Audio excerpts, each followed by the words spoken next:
اعوذ باللہ من الشیطان الرجیم بسم اللہ الرحمن الرحیم القاریۃ ما القاریہ۔ قاریہ کہتے ہیں اس آواز کو جو کسی چیز کی دوسرے کے اوپر گرنے سے یا اس کے ساتھ لگنے سے پیدا ہوتی ہے۔ جیسے زور زور سے دروازہ کھٹکھٹایا جائے تو آپ کا ہاتھ جو ہے وہ دروازے پر زور سے لگ رہا ہے تو اس کی آواز پیدا ہو رہی ہے۔ القاریہ سے مراد یہاں پر قیامت کی وہ ہولناک آوازیں ہیں جو آئیں گی۔ ایک قرہ دوسرے قرے سے ٹکرا رہا ہوگا، بڑی ہولناک آواز پیدا ہوگی، مختلف چیزیں آپس میں ٹکرا رہی ہوں گی، بڑی ایک ہولناک آواز ہوگی۔ ہم جانتے ہیں کہ زلزلے کے دوران بھی آوازیں پیدا ہوتی ہیں، سنائی دیتی ہیں ہمیں بھی، حالانکہ جو زلزلے کا مرکز ہوتا ہے وہ تو سینکڑوں میل دور ہوتا ہے، لیکن ایسا معلوم ہوتا ہے کہ جیسے زمین کے اندر سے بھی آوازیں جو ہیں وہ آ رہی ہیں اور وہ انسان کو سنائی دیتی ہیں۔ اب وہ جو بڑا زلزلہ ہوگا، جب یہ کائنات کا پورا نظام اپ سائڈ ڈاؤن کر دیا جائے گا، اس میں بڑی ہولناک قسم کی آوازیں جو ہیں وہ پیدا ہوں گی۔ تو القاریہ کھڑکھڑا ڈالنے والی، کھڑاک والی۔ مل قاریہ، وہ کھڑکھڑا ڈالنے والی کیا ہے؟ وما ادراک ما القاریہ، اور تم کیا جانو کہ کھڑکھڑانے والی وہ چیز کیا ہے؟ یوم یکون الناس کالفراش المبثوث، جس دن لوگ ایسے ہوں گے جیسے بکھرے ہوئے پتنگے ہوں۔ برسات کے موسم میں ہم نے دیکھا ہے کہ پتنگے جو ہیں وہ ہوا میں اڑ رہے ہوتے ہیں، کسی بھی روشنی کی سورس کے قریب وہ گر رہے ہوتے ہیں، مر رہے ہوتے ہیں۔ کچھ اسی قسم کا نقشہ ہوگا انسانوں کا قیامت کے دن کہ وَيَكُونُ النَّاسُ كَالْفَرَاشِ يَوْمَ يَكُونُ النَّاسُ كَالْفَرَاشِ الْمَبْثُوثِ وَتَكُونُ الْجِبَالُ كَالْعِهْنِ الْمَنفُوشِ۔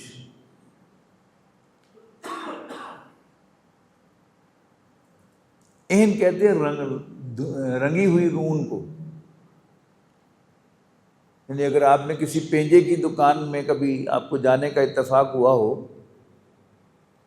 تو وہاں روئی کے ڈالے جو ہیں وہ اڑ رہے ہوتے ہیں، اور پینجے نے بھی اپنا پورا منہ جو ہے وہ لپیٹا ہوا ہوتا ہے کہ اس کے ناک میں اور گلے میں وہ ریشے نہ جائیں۔ اور اب یہ جو لنڈے کے سویٹر آتے ہیں نا، تو ان کو بھی تھریش کر کے روئی بنائی جاتی ہے۔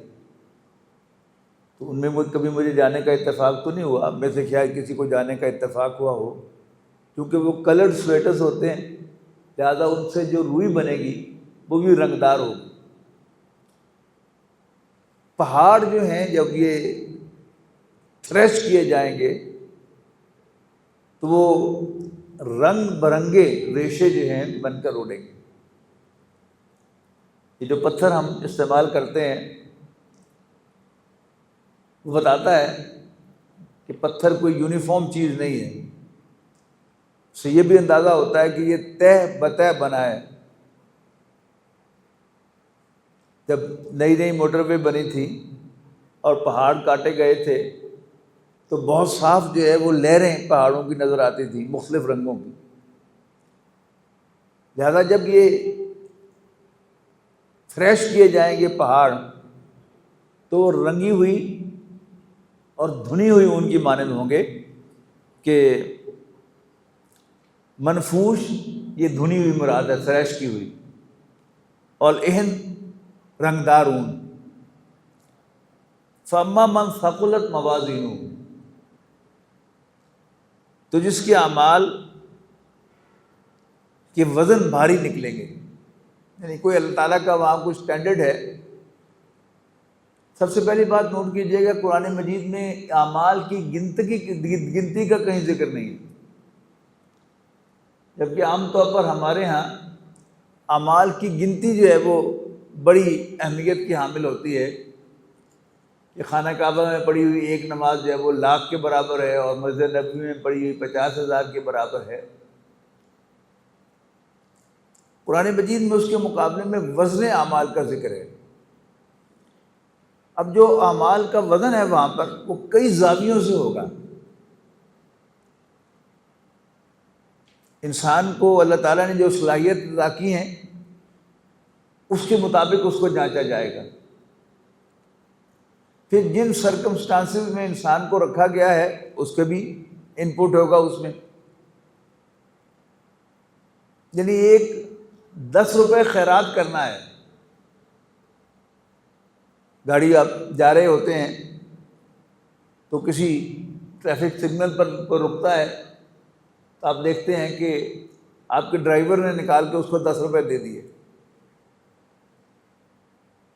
اب وہ کہنے کو تو صرف 10 روپے ہیں، لیکن جو فائنینشیل کنڈیشن ہے ڈرائیور کی اس کے حساب سے آپ دیکھیں گے تو وہ بہت بڑی اماؤنٹ ہے۔ اس کے مقابلے میں کوئی بلینئر جو ہے وہ کسی کو 100 روپیہ بھی دے دے تو اس کی وہ حیثیت نہیں، اس کا وزن اللہ کے اس اوزان میں، اس پیمانے میں اتنا زیادہ نہیں ہے۔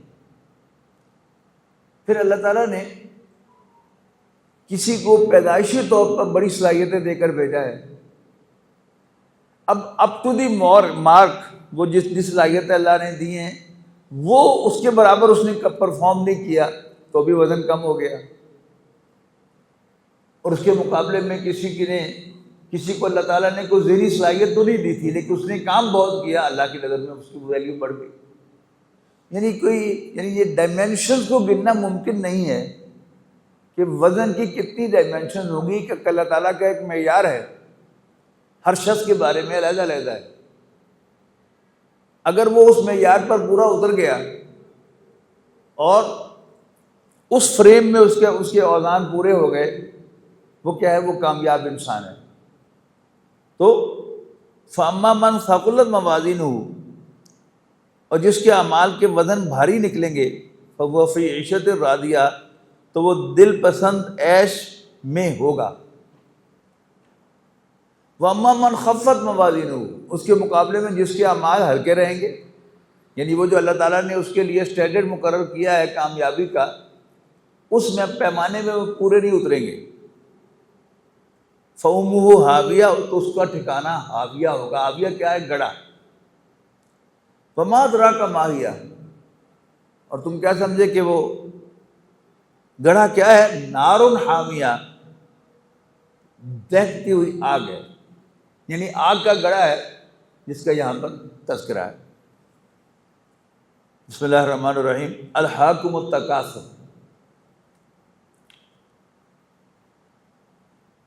لغو کہتے ہیں بیکار چیز کو، ہم عن اللغو معرضون، جو بیکار باتوں سے اعراض کرتے ہیں۔ اسی سے الہام باب افعال میں کسی کو غافل کرنا۔ الہاکم، تمہیں غافل کر دیا، کس نے؟ التکاثر،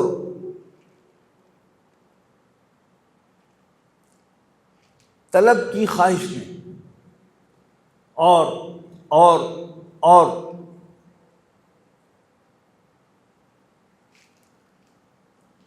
ایک حدیث کا مفہوم ہے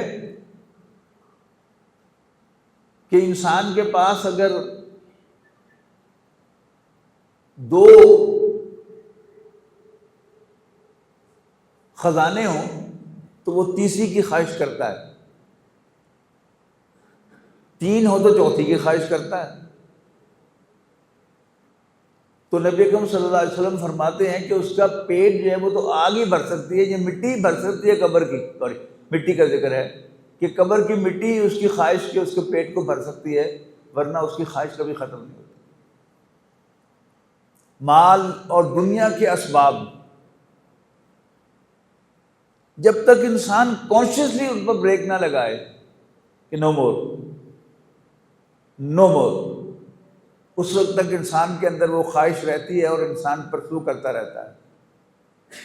کوئی منصب اس کے پاس ہے، یہاں اس کے پاس منصب، کہتا ہے کہ پھر یہاں بھی آ جاؤں.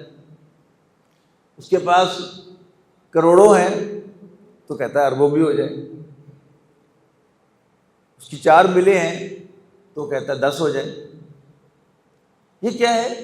یہ خواہش ہے کثرت کی. مور اینڈ مور کے پیچھے انسان لگا رہتا ہے، اور یہاں تک کہ حتیٰ زرتم المقابر، تم نے قبریں وزٹ کر لی، یہاں تک کہ تم قبروں میں جا پہنچے.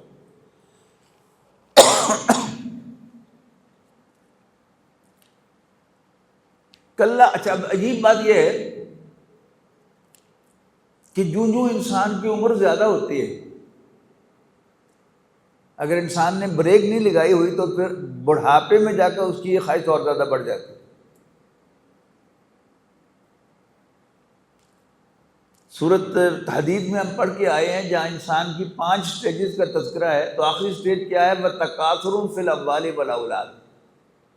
مال و اولاد میں ایک دوسرے سے کثرت حاصل کرنا.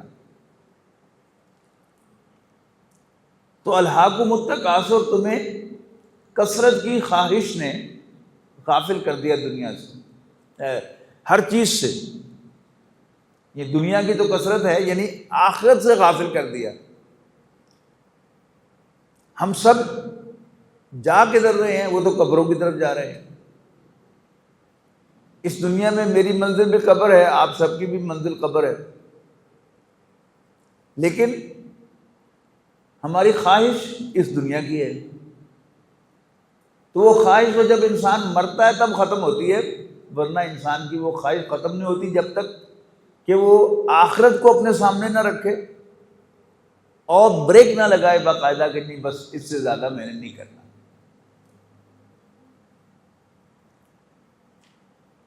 اگر انسان کے سامنے کوئی آئیڈیل نہ ہو، ہائر آبجیکٹو نہ ہو، تو پھر انسان کی تصویر یہی ہے.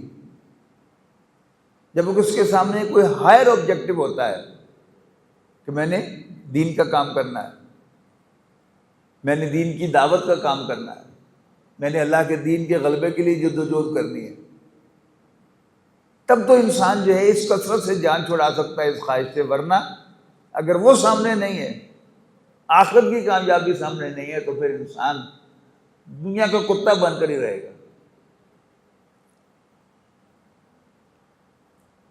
کلا سوف تعلمون، دیکھو تمہیں عنقریب معلوم ہو جائے گا. ثم کلا سوف تعلمون، پھر دیکھو تمہیں عنقریب معلوم ہو جائے گا.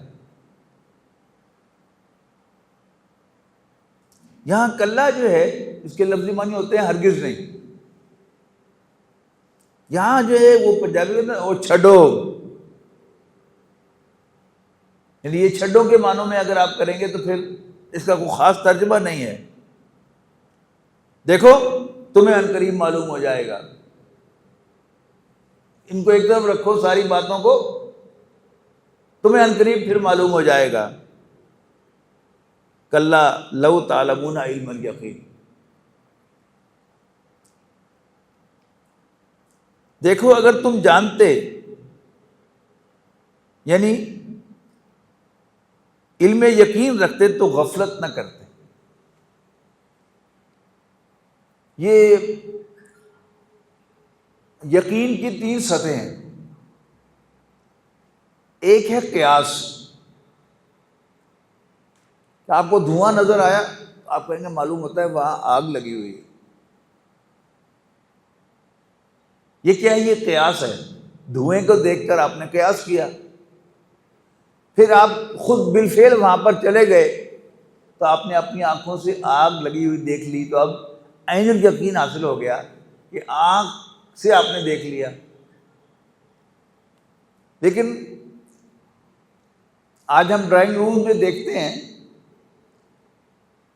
کہ وہ ہیٹر جو ہے اس میں بظاہر ایک آگ لگی ہوئی نظر آتی ہے لیکن آگ ہوتی نہیں ہے. تو حق الیقین جو ہے پھر جب آپ نے ہاتھ لگا کر دیکھا تو اگر تو اس نے جلایا تو وہ آگ ہے، اور اگر وہ آگ نظر تو آ رہی ہے لیکن آگ ہے نہیں، اس کا مطلب ہے کہ حق الیقین حاصل نہیں ہوا۔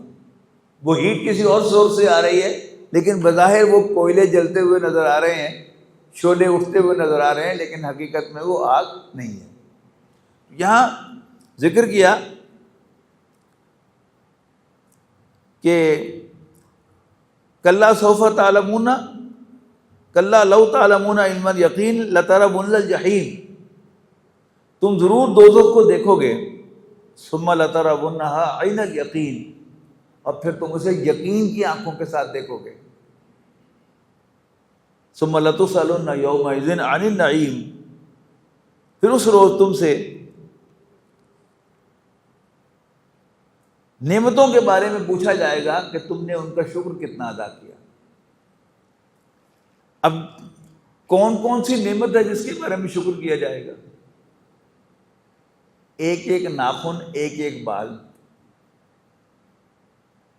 یہ سب کیا ہیں؟ اللہ کی نعمتیں ہیں۔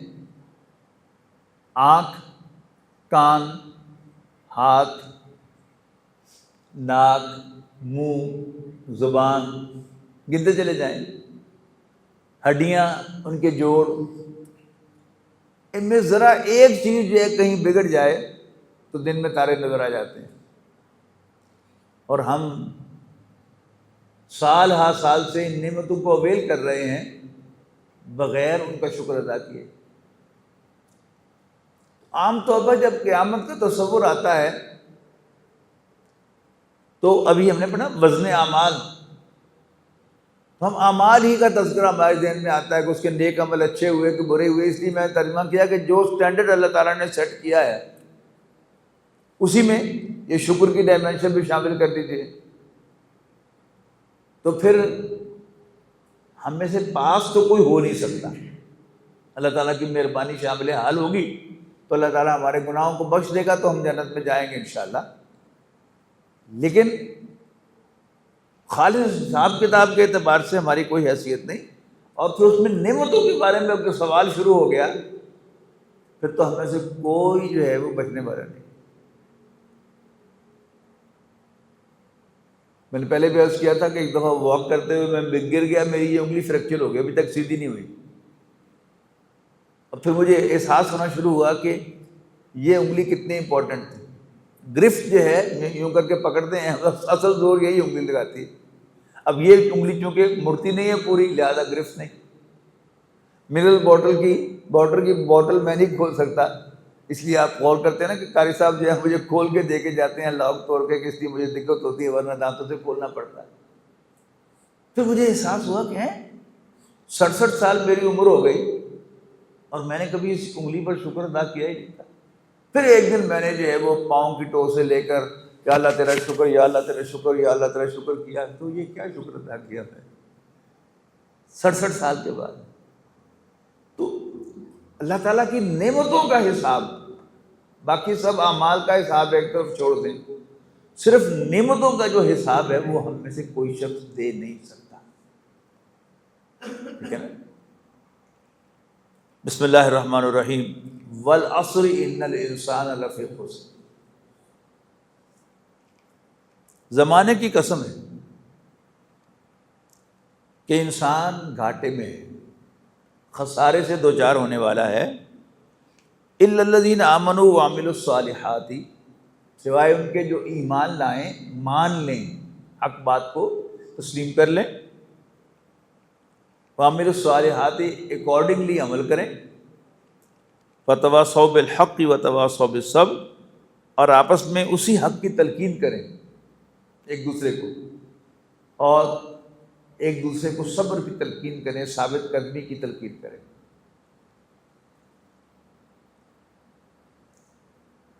قرآن مجید کی مختصر ترین صورتوں میں سے ایک ہے، کل قرآن مجید میں 3 صورتیں ہیں جو 3 آیات پر مشتمل ہیں، سورۃ العصر، سورۃ الکوثر اور سورۃ نصر، اذا جاء نصر اللہ والفتح، ان تینوں صورتوں کی 3 آیات۔ ان میں سے یہ جو ہے یہ بڑی جامع صورت ہے، امام شافعی رحمۃ اللہ علیہ کا ایک قول ہے کہ اگر قرآن مجید میں اس صورت کے سوا کچھ نازل نہ ہوتا تو یہ لوگوں کی ہدایت کے لیے کافی ہوتا. اور ان کا ایک اور قول کہ اگر قرآن مجید اگر لوگ تنہا اس ایک صورت پر غور کریں تو یہ لوگوں کی ہدایت کے لیے کافی ہو جائے. کیا خاص بات ہے اس میں؟ یعنی کسی بھی انسان کا کسی معاملے میں ریزنیبل طرز عمل کیا ہے کہ جب بھی اس کے پاس سامنے کوئی بات آئے تو اس پر غور کرے. اگر دل گواہی دے کہ یہ ٹھیک ہے تو اس کو مانے اور اعلان کرے کہ یس دس از ٹرو. اور اگر درست نہیں ہے تو اعلان کرے کہ یہ درست نہیں ہے. اگر درست ہے تو اس کا اعلان کرے، اکارڈنگلی اپنے آپ کو مولڈ کرے، اپنی شخصیت کو امینڈ کرے، پھر اسے اپنے پاس رکھ کر نہ بیٹھا رہے، دوسروں کو بھی اس حق کو ماننے کی دعوت دے. وہ حق دوسروں کے سامنے بھی پیش کرے اور پھر خود بھی اس پر ثابت قدم رہے اور دوسروں کو بھی ثابت قدم رہنے کی تلقین کرے. یہ ابتدائی مکی صورتوں میں سے ہے. تو اس میں ایمان کی تفاصیل اور نیک عمل کی تفاصیل میں جانے کی ضرورت نہیں. یہ ایک جنرل ایٹیٹیوڈ ہے کہ کامیاب لوگ وہ ہیں کہ جو حق بات کے سامنے آنے پر اسے قبول کرتے ہیں، اسے مانتے ہیں، اکارڈنگلی عمل کرتے ہیں، خود بھی ثابت قدم رہتے ہیں، دوسروں کو بھی ثابت قدم رہنے کی تلقین کرتے ہیں.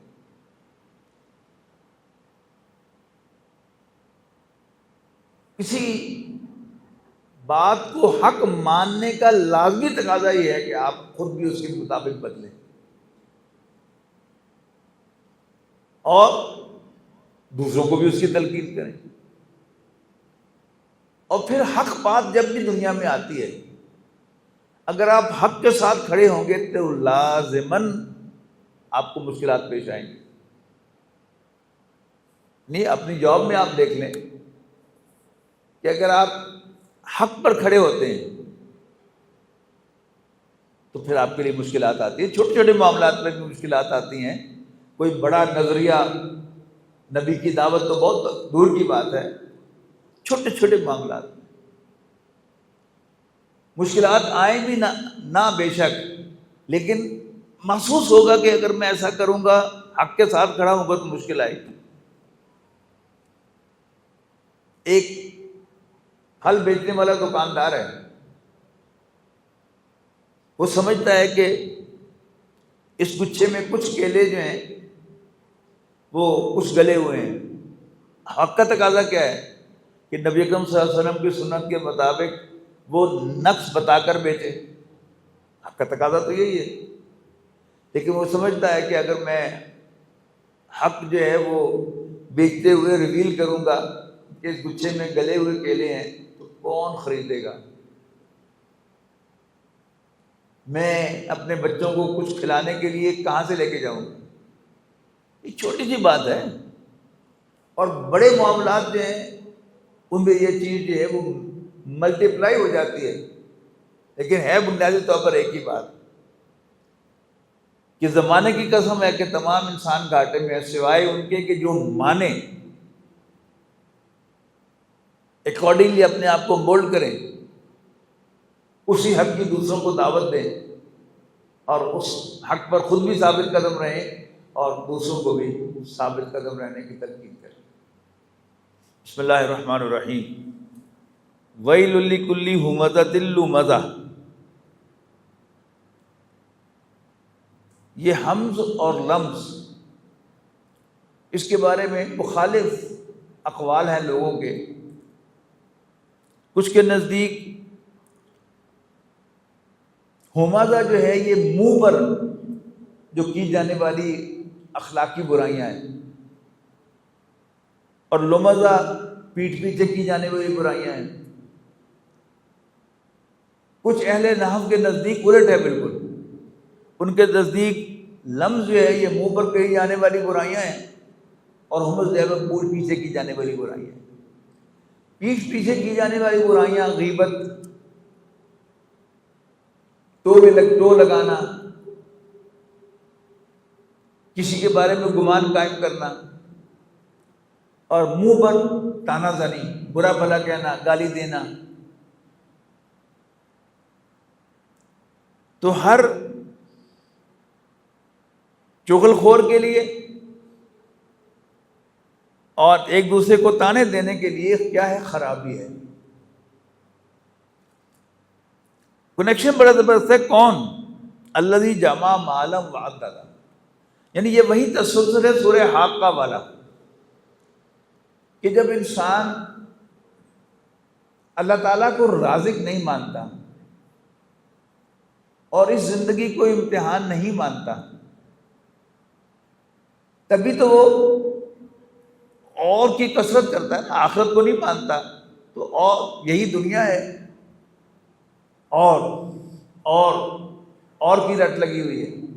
لیکن اگر اس کے پیش نظر آخرت ہے اور وہ سمجھتا ہے کہ اب سفیشینٹلی میں نے حاصل کر لیا ہے، میری زندگی جو ہے وہ آرام سے گزر رہی ہے، اب باقی وقت میں آخرت کمانے کے لیے لگاؤں۔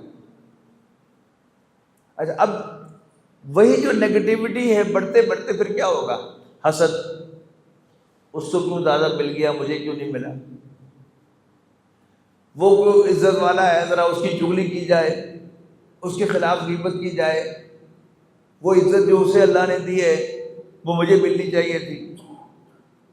یعنی جب انسان کسی دوسرے کی چغلی کرتا ہے، اس کی برائی کرتا ہے، اس کی غیبت کرتا ہے، یا اس کو منہ پر ریڈیکیول کرنے کی کوشش کرتا ہے، سوال یہ کیوں کرتا ہے؟ یعنی وہ یہ سمجھتا ہے کہ اس کو جو عزت مل رہی ہے یہ نہ ملے، اس کی بجائے مجھے عزت ملے۔ آپ تجزیہ کریں گے نا، واپسی نتیجے پر پہنچیں گے۔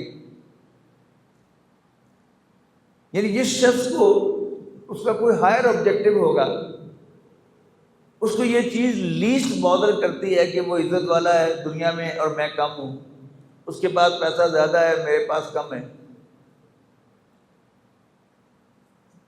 تو خرابی ہے منہ پر برائی کرنے والے اور پیٹھ پیچھے برائی کرنے والے کی۔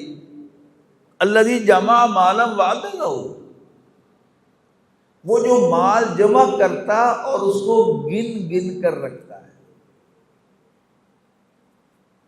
کراچی میں ایک دوست کے ساتھ گاڑی میں سفر کیا تو بیٹھتے ہی جو ہی اگنیشن آن کیا تو ایک کیسٹ انہوں نے لگا رہا تھا، کیسٹ کا زمانہ تھا، کسی اللہ والے کی گفتگو تھی، تو وہ کہہ رہے تھے کہ تمہارے پاس جو بھی مال آئے اس کو جیب میں ڈالو اور یہیں سے خرچ کر دو، اس کو دل میں نہ جانے دو۔ نہیں، مال آیا، ادھر کاؤنٹ کیے بغیر اس کو خرچ کیا تو مال تمہارا کبھی ختم نہیں ہوگا۔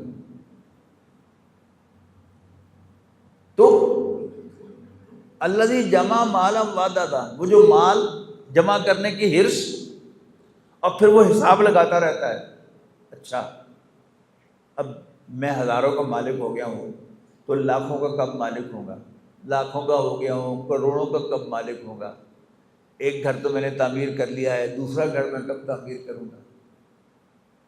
جمع مالا وعددا، اچھا وہ کیوں کر رہا ہے یہ؟ یحسب ان مالہ اخلدہ، وہ یہ سمجھتا ہے کہ اس کا مال اس کو ہمیشگی عطا کرے گا۔ یعنی اس کی سمپل مثال کیا ہے کہ جب انسان کا ایک بڑا پیرافرنیلیا ہوتا ہے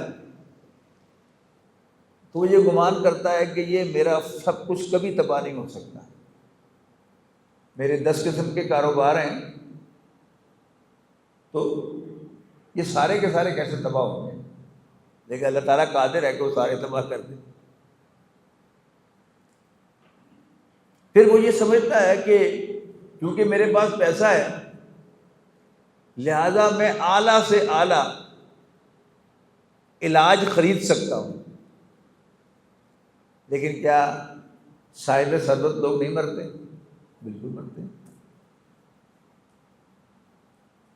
تو یحسب ان مالہ اخلدہ، وہ یہ سمجھتا ہے کہ اس کا مال اس کو اس کی ہمیشہ زندگی کا موجب بنے گا۔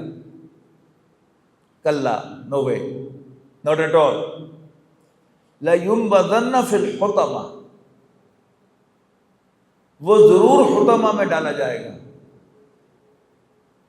وَمَا أَدْرَاكَ مَا الْحُطَمَةُ، اور تم کیا سمجھے کہ وہ حطمہ کیا ہے؟